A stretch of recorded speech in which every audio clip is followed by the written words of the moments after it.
All right, let's take a trip back in time to the 1960s, to what was then Ceylon, now Sri Lanka, and dig into a court case that had the entire nation completely hooked.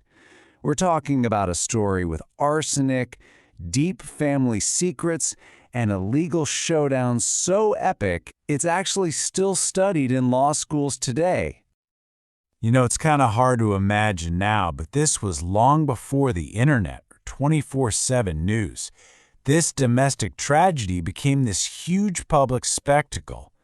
People weren't binging a Netflix series, they were literally lining up every single day for the newspapers just to follow every twist and turn of the trial. So our story really kicks off in 1967, inside the famous Galle Fort. This is where we meet Dr. Kularatne, a well-respected doctor, and his wife Padmini. On the outside, they lived in this big, grand house. They were the very picture of success. But behind that perfect facade, something was going terribly wrong. Then, on the morning of April 9th, it all happened so fast. Padmini gets incredibly sick. By that afternoon, she's dead. Now, at first, you might think, okay, a tragic, sudden illness. But when the post-mortem results came back, that's when everything changed. The cause of death wasn't natural at all. It was arsenic. The second poison is confirmed, the investigation immediately zeroes in on the Kularatne home itself. And the prosecution starts putting together this really chilling theory. Padmini's death wasn't just a murder. No, it was a conspiracy cooked up by the very people she lived with. So here's how the prosecution laid it all out. They said it was a three-part plot. First, you have the conspirators, Dr. Kularatne and his mother, who by all accounts really did not like Padmini. Then you've got the weapon, arsenic, slipped into her food. And finally, the instrument, a servant named Sopian, who they claimed served her the poisoned meal. And the trial, it became an absolute media circus. Every single testimony, every piece of evidence, every dramatic cross-examination was splashed across the front pages. The public couldn't get enough. It was this real-life soap opera watching a wealthy family's secrets just get completely exposed in court. But the real emotional gut punch of the whole case came from a really unexpected place. The testimony of Acquittal, the young daughter of the accused and the victim. I mean, can you imagine? When she took the stand, she painted this heartbreaking picture of a home that was just broken, describing her mom as isolated and really disliked by her in-laws. Her words were powerful, and they definitely swayed public opinion. So you've got poison, you have testimony from the daughter. The prosecution's case feels airtight, right? A conviction seems pretty much guaranteed.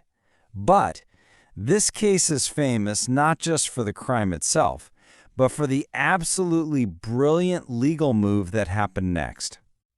So after the initial conviction, the case goes to appeal. And this is where the defense team gets incredibly smart.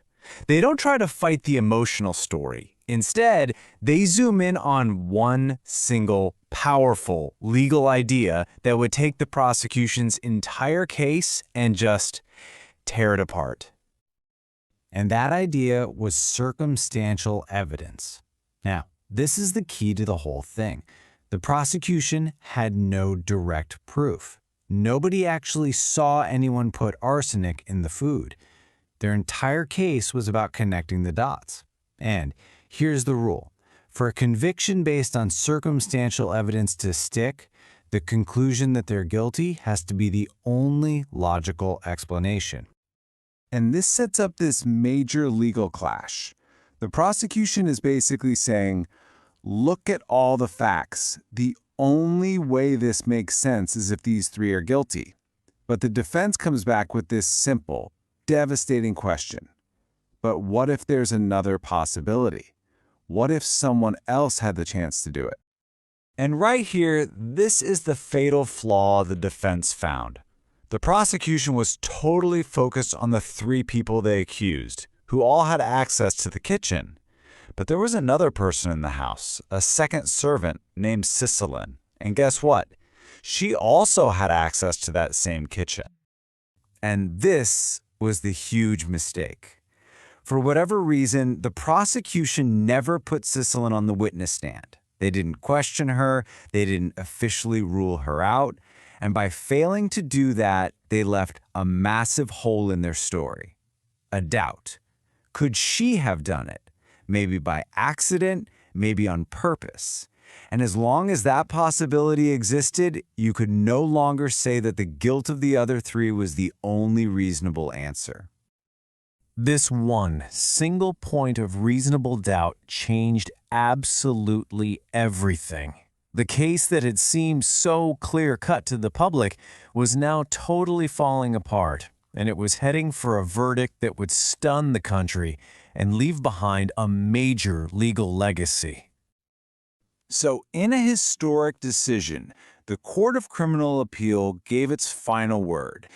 It basically said that because the prosecution completely failed to eliminate the possibility that Cicilin was involved, the jury's decision to convict just wasn't reasonable. The chain of evidence was broken. And with that, all 3 of them, Dr. Kularatne, his mother, and the servant Sopian, were acquitted. They were free to go.